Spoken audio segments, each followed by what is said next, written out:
Salut. J'ai fait cette vidéo pour parler aux parents qui ont des enfants particuliers. J'ai 5 enfants, je suis grand-mère, bientôt deux petits-enfants. Excusez-moi. 2 petits garçons. Oui, 2 petits garçons. et je voulais parler de mes 2 petits derniers. Les écoles étaient inquiètes pour mes enfants parce que ils ont des retards scolaires, ils n'arrivent pas à suivre à l'école et tout ça. Problème de concentration. Et j'ai un grand préma qui est né à 31 semaines d'aménorrhée. Et on m'a conseillé d'aller voir une psychomote. Des psychomotes pour mes garçons. Je vais voir les psychomotes. Après le premier bilan, ils disent que mes enfants ont des troubles autistiques. Et on continue à les suivre, on continue à les voir, jusqu'à beaucoup plus tard, où il y a une réunion avec les écoles, où on me dit que ça serait bien que je fasse faire un bilan pédopsie. Ce qui a été très compliqué à trouver. J'ai trouvé un psy dans le privé qui faisait ce genre de bilan et qui m'a dit que mes enfants n'étaient pas autistes. Ils n'avaient pas de trouble autistique. Quand j'ai dit ce que le professionnel de santé a diagnostiqué sur mes enfants, ils n'en croyaient pas leurs yeux, ils ne voulaient pas le croire. Elles ont fait un mauvais diagnostic. Alors, je pense pour effrayer les parents et pouvoir garder les clients, moi c'est comme ça que je le vois, parce que maintenant, c'est ce que ça prouve.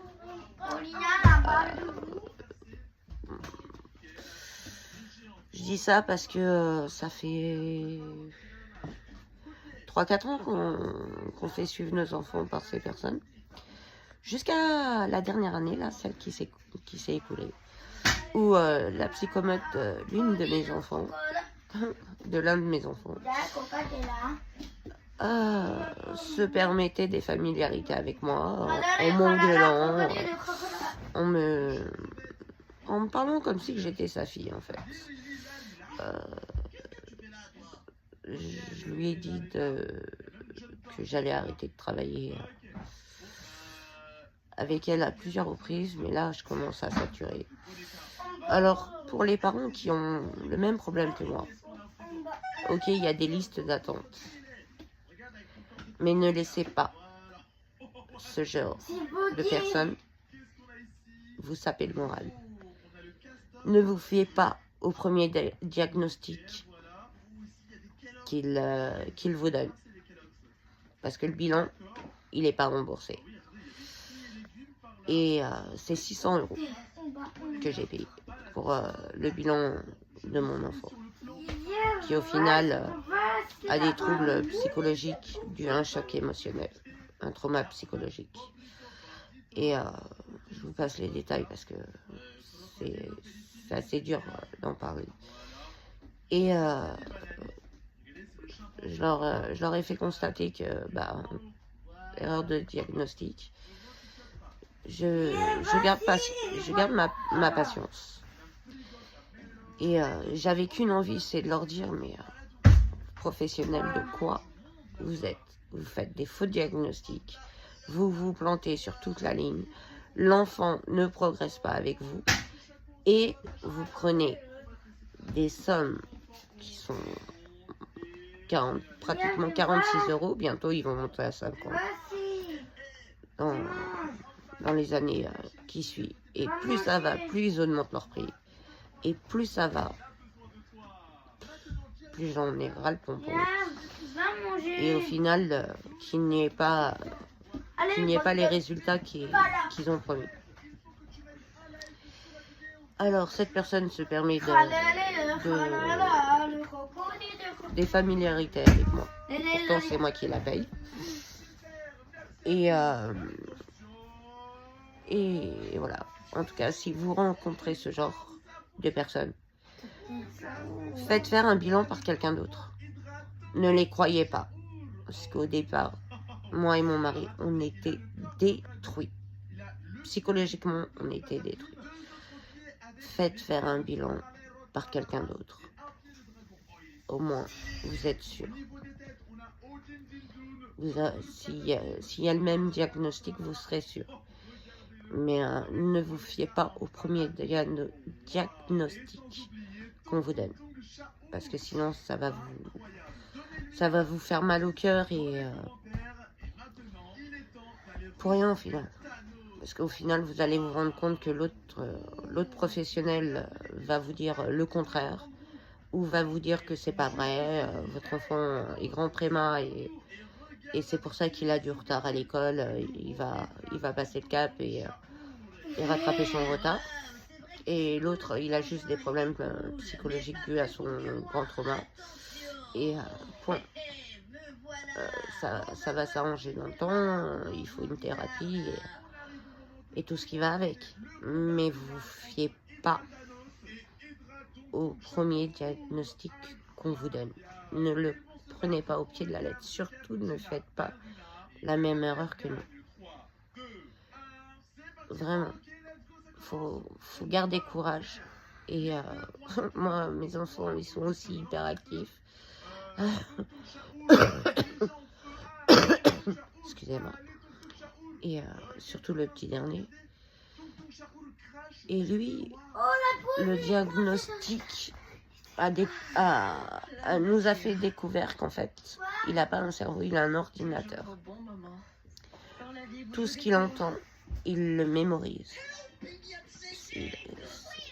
C'est hallucinant. Et la même chose, à peu près la même chose, sur tout ce qu'il voit. Il mémorise les choses. C'est auditif, c'est hallucinant. On a été plusieurs fois choqués avec mon mari, on s'est regardé, on s'est dit c'est un truc de fou. On a eu la confirmation avec un professionnel et au final il souffre pas de trouble autistique, il n'est pas autiste non plus, ce qui est parfait. C'est tout le contraire en fait. Il a rattrapé plus vite que prévu son retard. Il a juste des problèmes pour tenir son crayon, ce qui est normal. La motricité fine chez un grand préma, ça prend du temps. Et maintenant, il a 6 ans et il a rattrapé son retard. Et il y a juste le problème du maintien du crayon pour écrire qui lui pose encore problème. Mais au niveau apprentissage, il a tout rattrapé. Comme quoi, se fier au premier diagnostic n'est pas une bonne idée. Et le deuxième, comme il a des problèmes, il a du mal à grandir. Il veut rester bébé et on l'aide comme on peut. Mais il prend son temps. Et on sait qu'il va y arriver. Il va avoir le déclic et il va y arriver. On fera tout pour.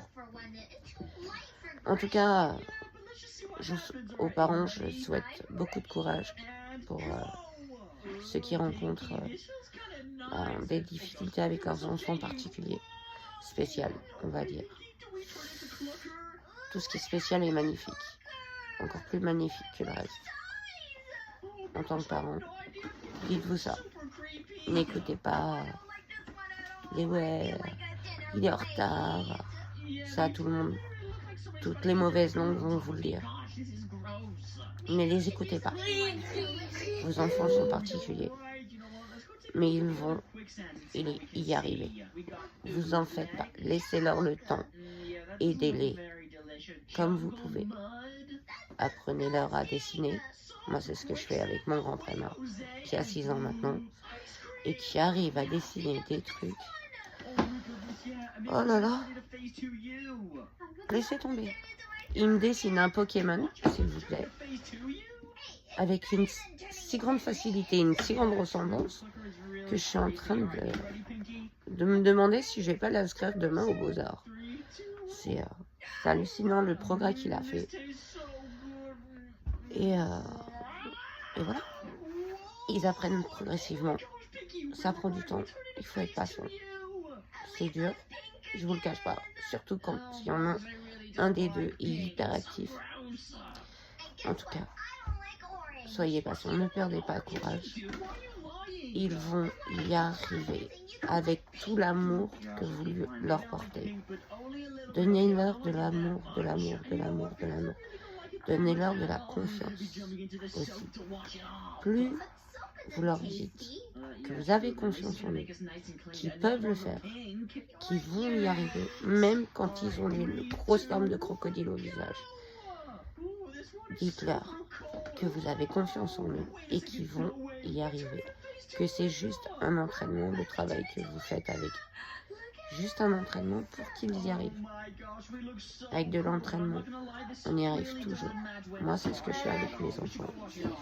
Et on avance. Doucement, mais sûrement. En tout cas, je vous souhaite bon courage avec vos amours. Parce que moi, c'est mes amours, mes enfants. Avec vos enfants. Et perdez pas espoir. Courage à vous. Au revoir.